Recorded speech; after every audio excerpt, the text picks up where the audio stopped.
ligado, todo mundo tá ouvindo. Irmãos, boa tarde, é um prazer, uma alegria muito grande estar aqui com vocês novamente. Tem ninguém com sono não, né?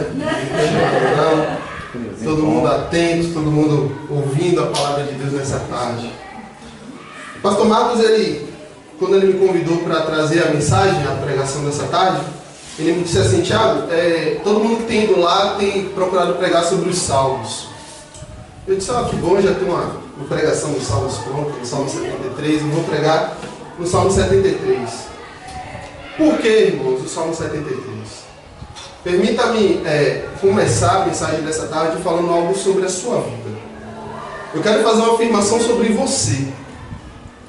Provavelmente, em algum momento da sua vida, ou você fez, ou você vai fazer o mesmo questionamento que Asaf fez.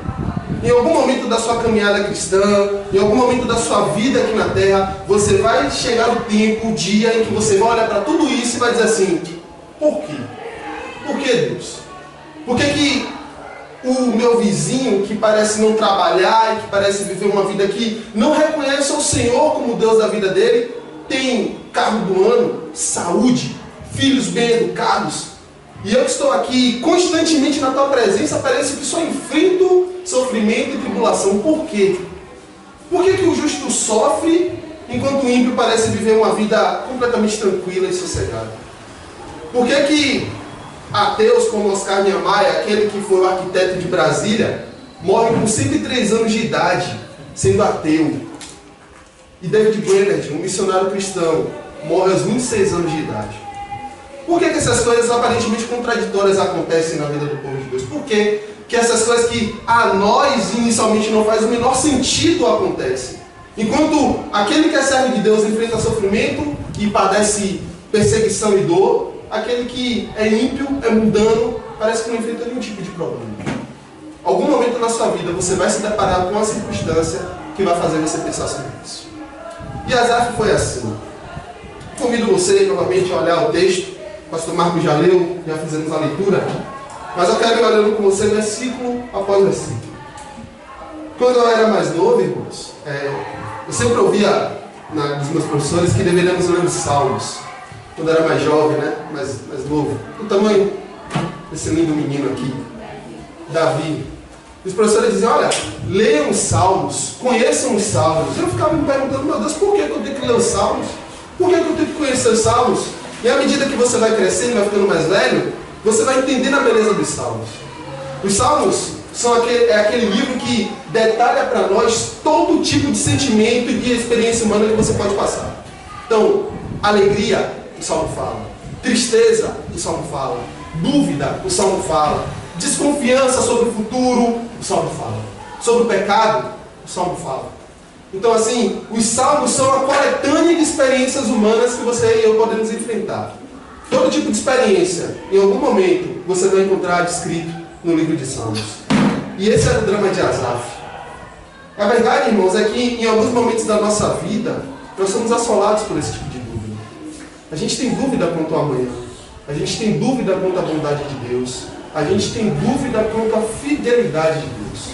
A gente olha para a circunstância da nossa vida, as coisas parecem não fazer o menor sentido, e a gente olha e pergunta: onde Deus está? Onde Deus está? Por que eu estou passando por isso? Esse era o drama de Asaf. Olha comigo o versículo 1. Diz assim a palavra de Deus: com efeito, Deus é bom para com Israel, para com os de coração limpo. Eu não sei se você percebe, mas o versículo 1 é a conclusão do salmo. É a abertura, mas ao mesmo tempo é a conclusão. Asaf, ele começa o salmo dando a conclusão. A conclusão é: Deus é bom. Deus é bom. Deus é bom para com Israel. Deus é bom para com aqueles de coração limpo. Independentemente do que possa acontecer na minha e na sua vida, eu sei que Deus é bom. E ele começa o salmo com essa afirmação. Mas antes de tudo, eu quero perguntar para você, certo? Talvez o pastor Marcos: quem é Asaf? A gente está falando tanto em Asaf aqui. Quem é esse homem na história bíblica? Alguém saberia dizer quem é Asaf?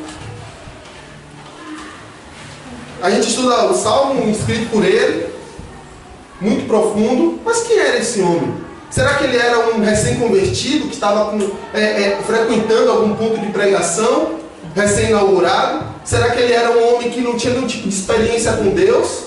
Era um homem que vivia uma vida mundana e de repente se encontrou no meio da igreja ali? Quem era Asaf? Vá comigo ao Salmo 50. Volte algumas páginas aí de sua Bíblia e vá comigo ao Salmo 50. Sua Bíblia provavelmente terá um título em negrito acima do Salmo 50. Não tem? O que é que tem escrito aí na sua Bíblia? A essência do culto a Deus. Salmo de? Asaf. Salmo de Asaf. Era esse homem. Esse homem, irmãos, ele não era um recém-convertido, ele não era um neófito, ele não era um homem ignorante. Era um homem que conhecia a essência do culto a Deus. Era um homem que tinha vida com Deus. Era um homem que era experimentado com Deus. Era um homem que provavelmente ele era um líder do coral, ele era um levita. Ele estava no templo, na casa de Deus, todo dia servindo a Deus, adorando a Deus, trabalhando para Deus. Ele dedicava sua vida a isso, a ponto de escrever um salmo sobre a essência desse culto a Deus. O que é que está por trás quando nós nos reunimos para adorar a Deus? Ele escreveu um salmo sobre isso. O que é que reflete, o que é que nós estamos fazendo aqui na tarde de domingo, adorando ao Deus vivo? Ele escreve sobre a essência disso. Ou seja, eu estou falando isso para você ter ideia de quem era esse homem. Ele não era um homem ignorante, ele não era um homem recém-convertido, ele era um homem que tinha anos e anos, toda a sua vida dedicado a Deus. Mas volte comigo ao Salmo 73, por favor. E veja como surgiu o drama na vida de Asaf. Salmo 73. Ele vai fazer uma confissão no versículo 2.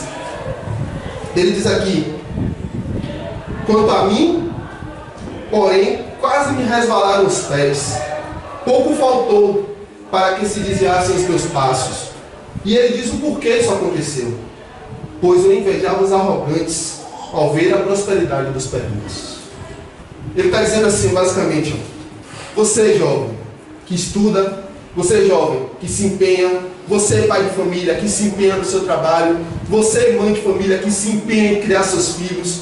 Ele está dizendo o seguinte: eu vi a prosperidade dos ímpios em tudo que eles fazem. Eu quase caí porque os meus olhos estavam voltados para a vida do ímpio.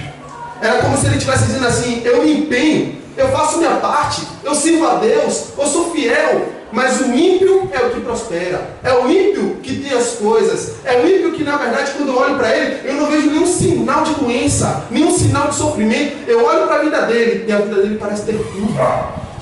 E ele continua no versículo 4.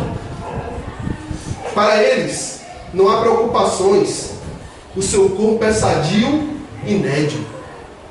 Ele está dizendo basicamente o seguinte: o ímpio não precisa pagar plano de saúde. O ímpio não fica nem doente. Enquanto o povo de Deus parece que padece de enfermidades o tempo inteiro. Normalmente a gente sempre escuta em culto de oração, né? Vamos orar por fulano de tal que está passando por uma enfermidade. Vamos orar pela irmã, vamos orar por fulano de tal. Mas o ímpio não, ele parece que nem doente fica. E quando você lê esse texto aqui, tem em mente o seguinte: naquele tempo, gordura era sinal de saúde. Hoje em dia, gordura é sinal de doença, obesidade. Mas as pessoas não tinham tanta abundância de alimentos como nós temos hoje.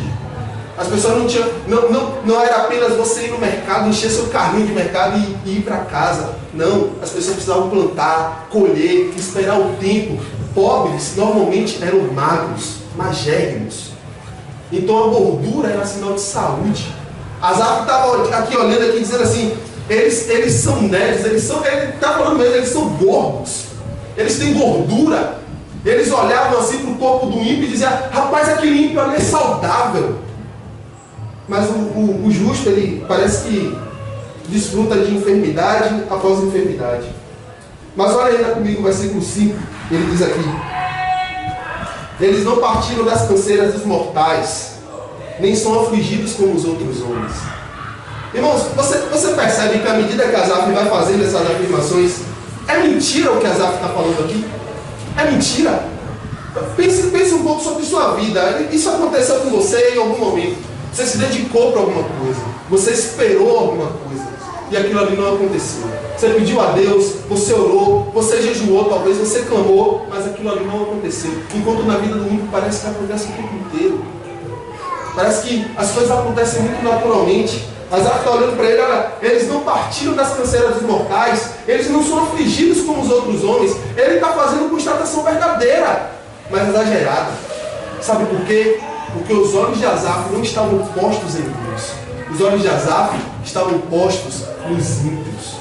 O seu olhar precisava ser corrigido. Ele precisava aprender a olhar para cima e não olhar apenas para essa terra. Mas ele continua aí ainda no versículo 6. Daí, ou seja, por causa disso, a soberba que os cinge como um colar e a violência que os envolve como um manto. Ele está dizendo aqui, olha, a violência, soberba, são os adornos na vida do ímpio. É aquilo que o ímpio veste, é aquilo que o ímpio carrega sobre si. Ele carrega soberba, carrega violência.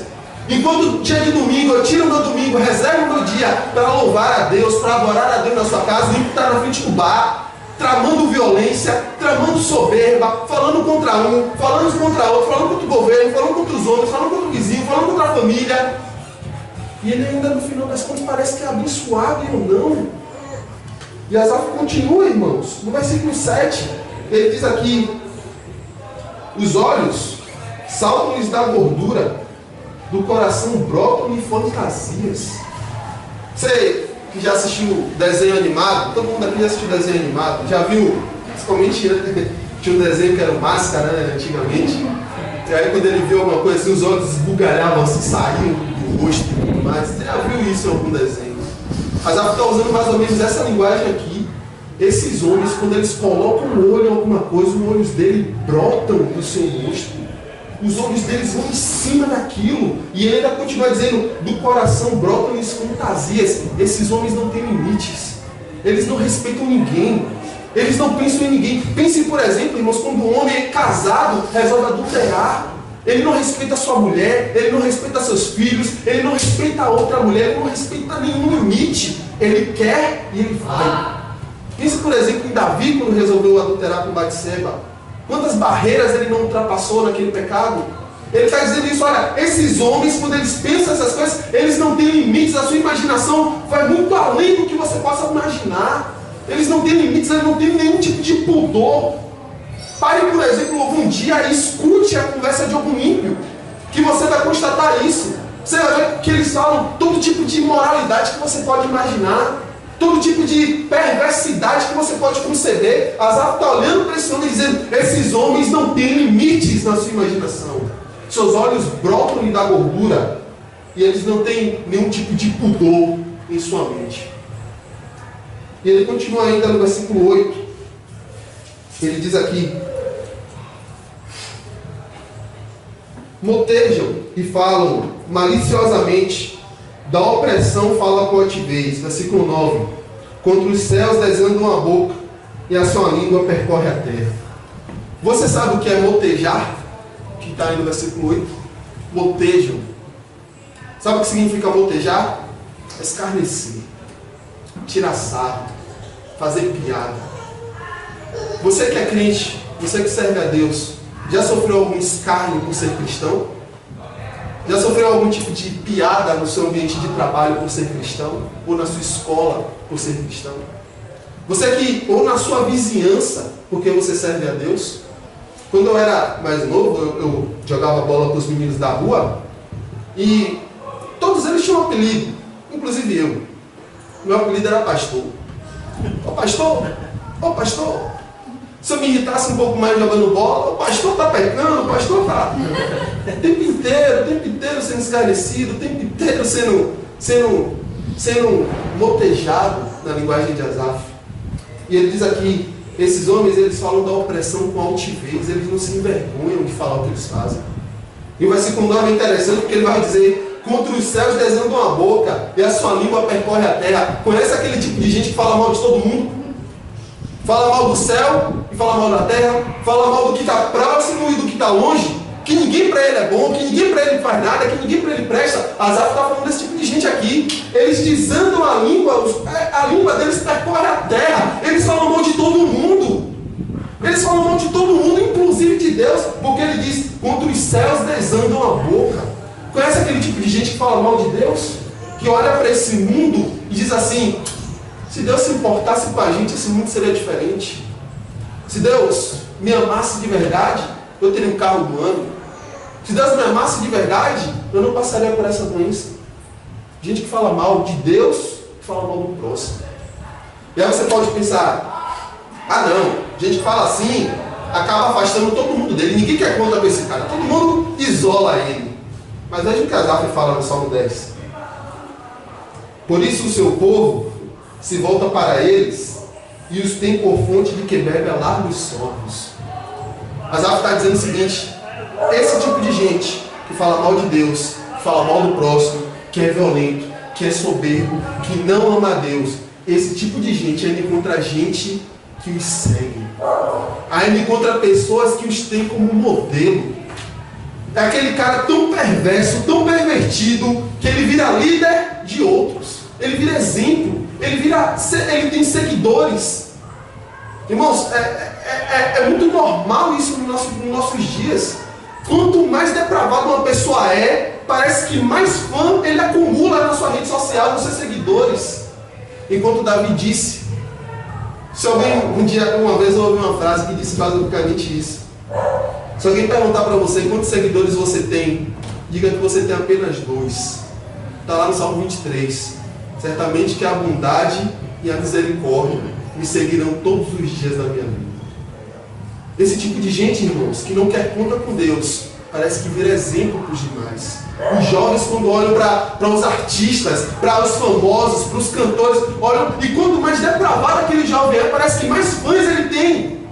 Quanto mais mal de Deus ele fala, parece que mais gente ele traz para perto de si. Asaf está falando disso. E ele diz aqui no versículo 11, preste atenção comigo, olha o que ele diz. E diz, esse tipo de gente diz, como sabe Deus? Acaso há conhecimento do Altíssimo? Esse tipo de gente está fazendo desdém de Deus. Está dizendo assim, Deus sabe de nada. Deus sabe de nada. Eu estou aqui vivendo minha vida. Deus não tem nada a ver com isso. Ele não se importa comigo. Ele não conhece, ele não me conhece, ele não sabe dos meus problemas. Deus é uma lenda. Asaf está falando desse tipo de gente. Gente que abre a boca para falar mal do nosso Deus. E no versículo 12, irmãos, ele faz um resumo. Ele diz aqui, são estes os ímpios, e sempre tranquilos aumentam suas riquezas. O resultado disso tudo na vida dele é que ele ainda aumenta a sua riqueza. Como nós já falamos, Oscar Niemeyer, ateu, confesso, não acreditava em Deus, morreu com 103 anos, podre de rico. Tantos outros homens que não acreditam em Deus, não creem em Deus, não creem sequer que Deus existe, mas aumentam suas riquezas. O Mark Zuckerberg, se eu não me engano, é ateu também, o dono do Facebook, rico. E Asaf está dizendo, olha, esse tipo de gente aumenta a sua riqueza, enquanto eu que sirvo a Deus pareço que só sofro. Irmãos, o versículo 13, para mim, é onde Asaf chega no fundo do poço.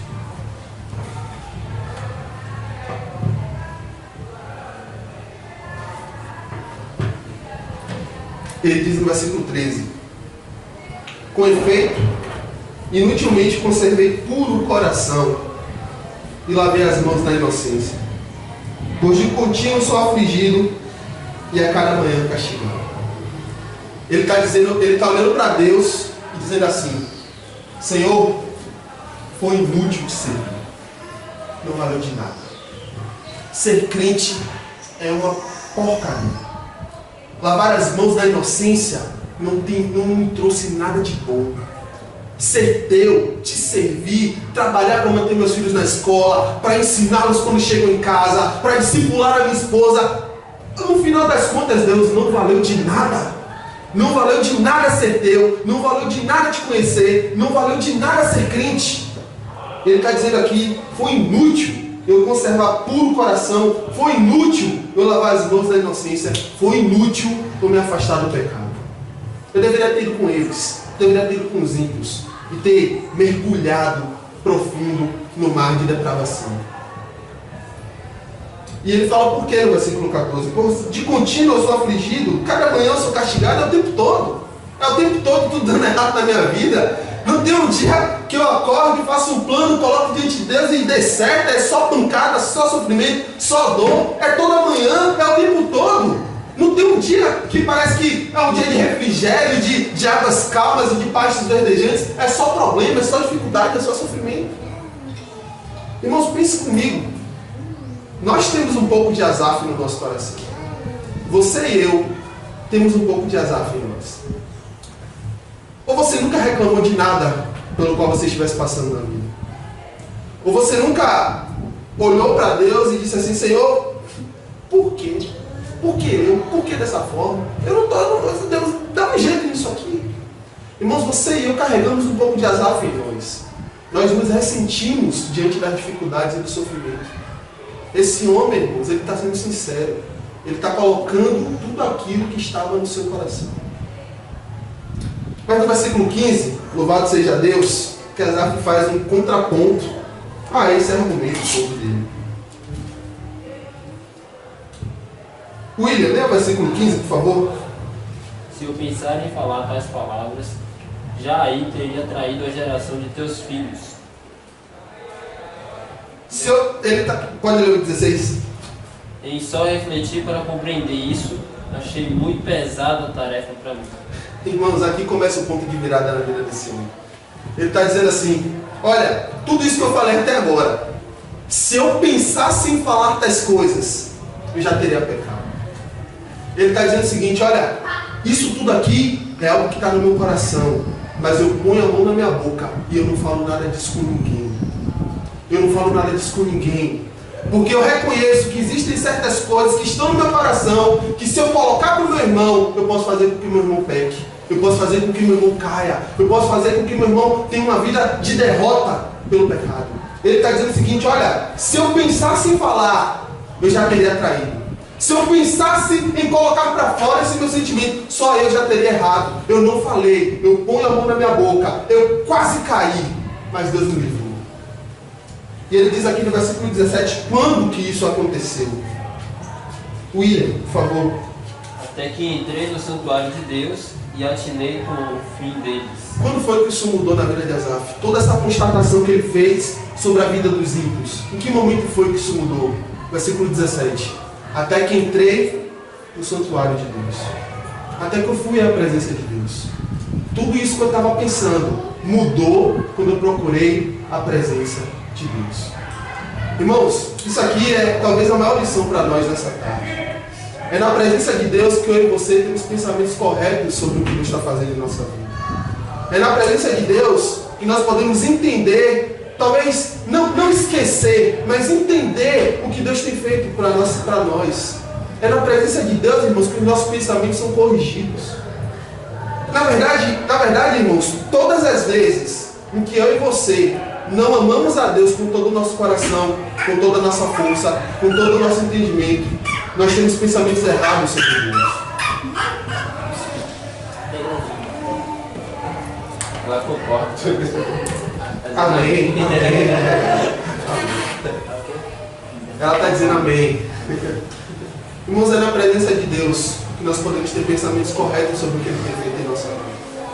É na presença de Deus que você pode ir naqueles dias em que você tiver pensamentos que parece que tenho conversado isso com alguns irmãos. Parece que tem dias na nossa vida que o nosso inimigo ele pega o arco e ele puxa a flecha tão forte e ele dispara contra nós. E se nós não estivermos, irmãos, vestindo o escudo da fé, nós seremos atingidos. E é na presença de Deus que nós podemos resistir no dia mau. É na presença de Deus que eu e você podemos ver aquilo que Deus tem feito em nossa vida e chegarmos à mesma conclusão que Asaf. Deus é bom. Deus é bom. Irmãos, eu não sei o que você tem passado, eu não sei que tipo de dificuldade você tem lidado, eu não sei qual é o seu medo, talvez seu medo seja em relação ao futuro, talvez seu medo seja em relação ao casamento, talvez seu medo seja em relação à sua saúde, à saúde de alguém que você ama. Mas saiba de uma coisa, vá à presença de Deus e você vai receber entendimento. Porque foi isso que Asaf fez. Ele disse, olha, tudo isso daqui eu pensava sobre o ímpio, eu não falei com ninguém. até que eu entrei no santuário de Deus, que eu vi qual é o fim desses homens. Eu olhei para frente e eu vi que o final da vida deles é de sofrimento, é de tristeza e será no futuro de juízo eterno. Eu não olhei simplesmente para as coisas desse tempo, eu olhei para a eternidade. E eu recebi o entendimento de que aquilo que Deus faz na minha vida é bom. E ele continua aqui, irmãos, ainda no versículo 18. Ele diz: tu certamente os pões em lugares escorregadios, os fazes cair na destruição, como ficam de súbito assolados, totalmente aniquilados de terror, como ao sonho quando se acorda, assim ao Senhor, ao despertares, desprezarás a imagem deles. Irmãos, Asaf aqui está falando sobre o futuro do ímpio. Asaf aqui está falando sobre o que aguarda o ímpio na eternidade. Entre outras palavras, ele está dizendo mais ou menos o seguinte: olha, o ímpio para Deus é como se fosse um sonho. Você já acordou? Acontece isso comigo às vezes, e com você também deve acontecer. Você teve um sonho muito bom. Normalmente só acontece com um sonho bom, com um sonho ruim eu lembro. Mas com um sonho bom, você está ali no melhor do sonho e de repente você acorda e tenta lembrar depois do que estava sonhando e não consegue. Já aconteceu com você? Sonho ruim normalmente a gente lembra, né? A gente acorda, eu tive um pesadelo terrível, isso aqui. Mas normalmente com sonho bom eu tenho dificuldade de lembrar depois. Eu sei que eu tive um sonho, mas eu não lembro nem qual. Asaf está dizendo isso: olha, o ímpio para Deus é dessa forma. Ele é um sonho, ele é nada, ele é um vapor. Deus, quando olhar para ele, Deus vai desprezar a imagem deles. Haverá um dia em que Deus haverá de julgar o mundo, haverá de julgar esses homens, haverá de condená-los para sempre, a menos que eles se arrependam e creiam em Jesus Cristo como seu Salvador. Todos esses pecados, todas as suas palavras, todos os seus atos, tudo aquilo que você deixou de fazer, tudo aquilo que você pensou de maneira errada, você haverá de prestar contas a Deus. Eu não sei se todo mundo que está me ouvindo aqui já teve um encontro pessoal com Jesus. Quero crer que sim. Mas se isso ainda não aconteceu, saiba disso. Atos 17 fala que Deus destinou um dia em que haverá de julgar o mundo através de Jesus Cristo.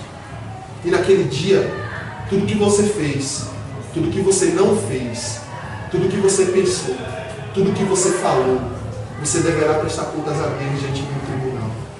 Você deverá prestar contas a Deus diante de um reto juiz que julgará você. Irmãos, Asaf está falando sobre isso aqui. Esses ímpios que falaram tantas blasfêmias, um dia comparecerão diante de Deus, e eles vão se arrepender de cada palavra que proferiram. Tem uma frase que diz que enquanto nós estamos aqui na terra, existem muitas pessoas que são ateus. Não acreditam em Deus, não acreditam em céu, não acreditam em inferno. Mas você sabia que no inferno não tem nenhum ateu?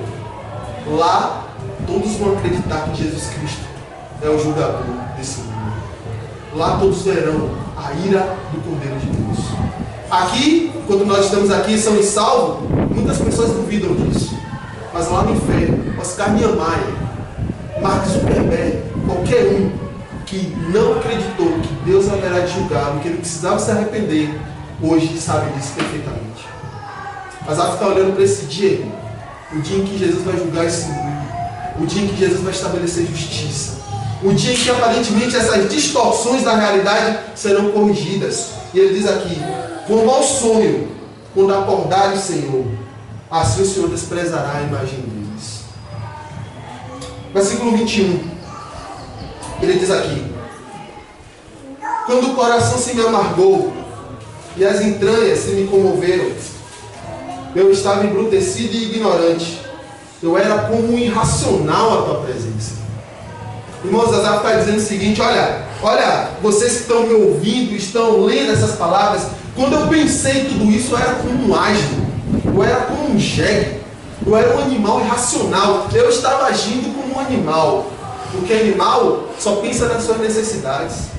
O animal, ele não tem nada além de satisfazer do que as suas necessidades. Então, se ele está com fome, ele come. Se ele está com sono, ele dorme. Ele não se preocupa com o amanhã, ele só se preocupa com o momento. Asaf está falando isso aqui: olha, a partir do momento em que eu olho para o meu vizinho, eu olho para o ímpio, eu comparo a vida dele com a minha, eu estou agindo como um animal, porque eu só estou pensando no aqui e agora. Eu não estou pensando no futuro, eu não estou planejando a minha morada eterna nos céus. Eu não estou trabalhando para ter galardão com Deus eternamente. Eu não estou produzindo frutos para a eternidade. Eu estou pensando apenas no meu conforto aqui e agora. E no versículo 23, irmãos, nós temos uma das palavras mais importantes da Bíblia. Ele diz aqui: todavia eu estou sempre contigo, tu me seguras pela minha mão direita, tu me guias com o teu conselho e depois me recebes na mão.